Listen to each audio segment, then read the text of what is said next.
ಭೂಮಿಯೊಳಗೆ ದೊಡ್ಡ ಸದ್ದು ಕೇಳಿಬರುತ್ತಿದೆ. ಆಗೊಮ್ಮೆ ಈಗೊಮ್ಮೆ ಕೇಳಿಬರುವ ಈ ಶಬ್ದದಿಂದ ಇಲ್ಲಿನ ಜನತೆ ಭಯಭೀತರಾಗಿದ್ದಾರೆ. ಇಲ್ಲಿದೆ ನೋಡಿ ಈ ಊರಿನ ಇಂಟ್ರೆಸ್ಟಿಂಗ್ ಸ್ಟೋರಿ.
ದಕ್ಷಿಣ ಕನ್ನಡ ಜಿಲ್ಲೆಯ ಉಪ್ಪಿನಂಗಡಿ ಬಳಿಯ ನೆಕ್ಕಿಲಾಡಿಯ ಆದರ್ಶ ನಗರದಲ್ಲಿ ಕಳೆದ ಕೆಲವು ದಿನಗಳಿಂದ ಭೂಮಿಯ ಒಳಭಾಗದಿಂದ ದೊಡ್ಡ ಶಬ್ದ ಕೇಳಿ ಬರುತ್ತಿದೆ.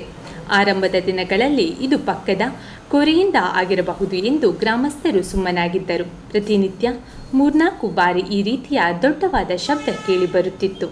ಲಾಕ್ಡೌನ್ ಜಾರಿಯಾದ ಬಳಿಕ ರಸ್ತೆಯಲ್ಲಿ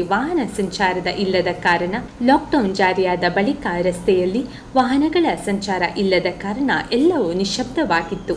ಹೀಗಾಗಿ ಕಳೆದ 1 ತಿಂಗಳಿನಲ್ಲಿ ಭೂಮಿಯ ಒಳಗಿನಿಂದ ಮತ್ತಷ್ಟು ದೊಡ್ಡ ಸದ್ದು ಕೇಳಿ ಬರುತ್ತಿದೆ. ಹೀಗಾಗಿ ಸ್ಥಳೀಯರಲ್ಲಿರುವ ಕುತೂಹಲ ಹಾಗೂ ಆತಂಕ ಜಾಸ್ತಿಯಾಗುತ್ತಿದೆ ಎನ್ನುತ್ತಾರೆ ಸ್ಥಳೀಯ ನಿವಾಸಿ ಪ್ರಭಾಕರ್ ನಾಯಕ್. ಭೂಗರ್ಭ ತಜ್ಞರು ಸ್ಥಳಕ್ಕೆ ಭೇಟಿ ನೀಡಿ ಪರಿಶೀಲನೆ ನಡೆಸಿದ ಬಳಿಕ ಭೂಮಿಯೊಳಗೆ ದೊಡ್ಡ ಶಬ್ದ ಬರಲು ಕಾರಣ ಏನು ಎಂದು ತಿಳಿದು ಬರಲಿದೆ.